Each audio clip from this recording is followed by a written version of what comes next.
We're back on Stand. Remember to share this episode with a friend and subscribe to this podcast.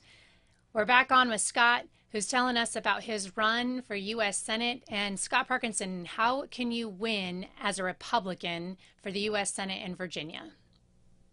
Well, listen, I don't think that it was a fluke for Governor Youngkin to win. I think that there were real policy differences between him and Terry McAuliffe, that his campaign did a great job at laying out and making the case for a Republican conservative vision. And that's what we're trying to do against Tim Kaine. We know that in Virginia, the rural voters sometimes think that their vote doesn't matter. Governor Youngkin, through the spirit of Virginia, is investing in a big way in the Virginia Republican Party, and we're going to boost that turnout in the rural communities.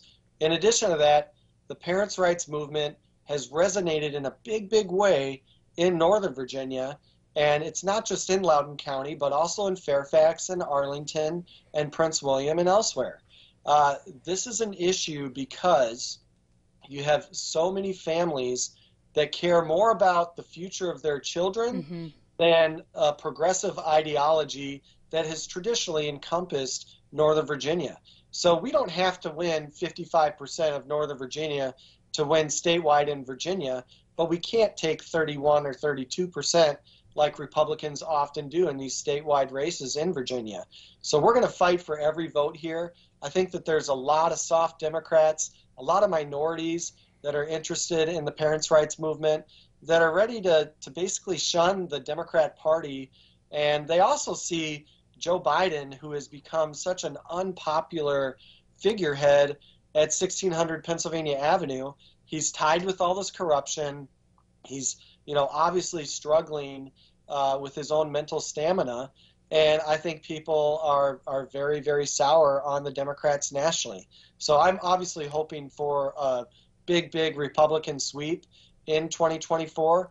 But whatever happens nationally, I think is going to be led by what happens here in Virginia, thanks to a lot of the groundwork that Governor Youngkin is doing and those investments that he's making statewide, not just in the state Senate races for 2023, but in the way that that'll pay dividends for candidates like me in 2024.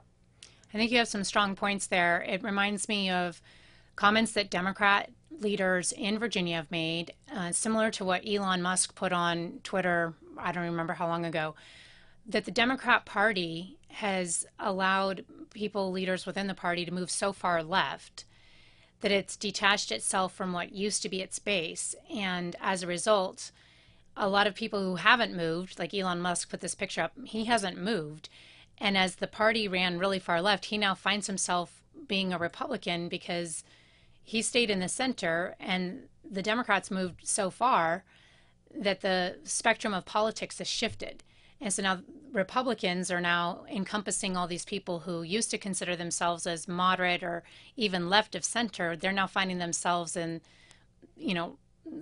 pretty much in the middle of the Republican Party. It's not because Virginia has changed, it's because the Democrat Party changed. And I think what you're saying is Tim Kaine's voting record shows that it's gone so far left, it doesn't really represent the people in Virginia anymore. I know Nikki and I have been talking about that. Nikki, you had a question that we were talking about that you wanted to ask Scott too. Well, yeah, just to pick up on what you were talking about. I mean, the issues that you're campaigning on, I think they're so important because they cross party lines. They're issues that whether you're a Democrat, liberal, conservative, Republican, you care about those things. And one of them is parents' rights in education. We're in a situation now where schools are trying to get between the parents and their children. And no parent wants that, whether, regardless of your political affiliation. So can you tell us a little bit more about how you would fight for parents' rights in education in the Senate? Another great question, Nikki. Thank you. Listen, this is a really serious issue because I think that parents are in the best position to make decisions for their kids than anybody else. But when I was a kid, I remember the chief of police in my small town, Baraboo, Wisconsin, which is where I grew up. I remember him coming to the classroom and making sure that he introduced himself to the kids and everybody understood that a police officer was somebody you could trust. And the second person you were supposed to be able to trust were your teachers, outside of the family unit. And right now we have indoctrination happening in our schools. And a lot of parents like me realized that this was happening when kids were learning in 2020 and 2021 on a laptop, not in the classroom, because many of us were working from home in the coronavirus era, and we got to witness firsthand that sort of education that they were being given. And I think that parents started to step up leading into that 2021 election with Glenn Youngkin and said, hey, this isn't right. We want our voice back because we are the defender of our own children and what's acceptable to them and what's not acceptable. I have a little story. My daughter was still in public school in 6th grade. We got her into private school in 7th grade. But in 6th grade, she comes home one day and she's totally upset. And I said, what's going on? And she says, well, the kids at school were talking about vaccines, and, I told them that I wasn't vaccinated, and they said I couldn't sit with them at lunch, and I just want to get the vaccine. And I said, I'm sorry, sweetie, your mother and I, we've talked about this. We don't think that the vaccine is safe for you. You're not going to get it. But I'll tell you what, if those kids keep talking to you about this, tell them to have their parents come talk to me about it. And the medical freedom movement, I think, is a big part of parents' rights. It's parents' responsibility to make sure that they do the research related to vaccines, related to mental depression, all the issues that I think a lot of these kids are facing right now, because we're basically a lost society that's far too many families are completely godless, if we're being candid. And we need to have faith as an anchor in our lives. I think that it breeds better outcomes. And so that also means that you need to take charge of your family and make sure that you're going to church and introducing your children to the gospel. I think that's a very, very important thing. Now, obviously, there's a lot of people that are unfortunately having children out of wedlock. And we're grateful that they chose life, but we also want them to feel accepted in the church community. And I think that that's also, just something that my church certainly focuses on. The last thing I would kind of say about the parents' rights movement, obviously the LGBTQ crowd has been loud and vocal for 50 years. And at first it was, kind of just like gays and lesbians, and then you got the T in there and the Q in there, and now there's a plus. Do you know what the plus stands for? I mean, it basically stands for what they now are terming MAPs, minor attracted people, pedophiles. And I don't think that that's actually what the gay and lesbian community stands for. I think that there's a lot of responsible adults that don't want government in the bedroom, but also agree that children shouldn't be groomed. And so I think that's a big part of the parents' rights movement in taking back our classrooms and ensuring that they're sticking to math and science and reading, and not, indoctrinating kids on, diversity, equity, inclusion, and CRT and all this other nonsense. Yeah. Let's transition, Scott. It strikes me you're in the state where Oliver Anthony is, the singer who sang that apolitical farmer song, Richmond, North of Richmond. He says he's apolitical.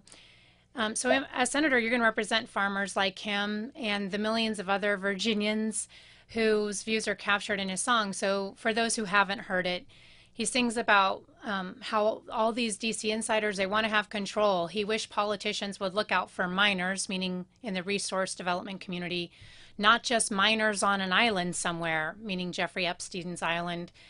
We've got folks on the street with nothing to eat and people abusing welfare. What's your take on this song and the DC insiders? We've got about a minute or so for you to sum up everything. Well, I mean, it's a loaded question for sure, but I think it goes back to 2016. Donald Trump fought for the forgotten voter. And right now, the forgotten voter feels like politicians, career politicians like Tim Kaine, have completely lost touch. And there's too many of those folks in Washington, D.C. I think that Oliver Anthony and his music is representing that class of American citizens that do not have a political base.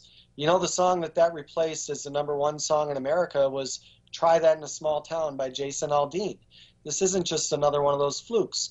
I think that there are a lot of Americans out there that just basically want to be left alone, and the big government decisions that have repeatedly been dominating our lives and affecting our economic freedom and opportunity, affecting our public safety, with the illegal immigration crisis, all that stuff matters, whether it's a small town like Farmville, Virginia, where Oliver Anthony is from, a small town like Baraboo, Wisconsin, which is my hometown, or even a larger urban area like Arlington, Virginia, and Washington, D.C. And I think your point is taken. Virginia is changing. If you've got a farmer out in the center of Virginia writing the song that captures the hearts and minds across America, but really he's stationed in Virginia. And so many people resonated with those views. And so thank you for having the courage, ScottParkinson.com, for standing up and saying, I'm going to take on one of these Richmond, north of Richmond. If you're interested in seeing more what Scott's about, you can go to his website, ScottParkinson.com. You can support his race. We can replace Tim Kaine, one of these career DC insiders, with somebody who more reflects the values of what Oliver Anthony sang about. We'll be back right after this break. Stay with us and stand by on Stand. We're going to talk about how you can support and stand by our military members in defending their constitutional rights. Thanks for being with us, Scott. Thank you.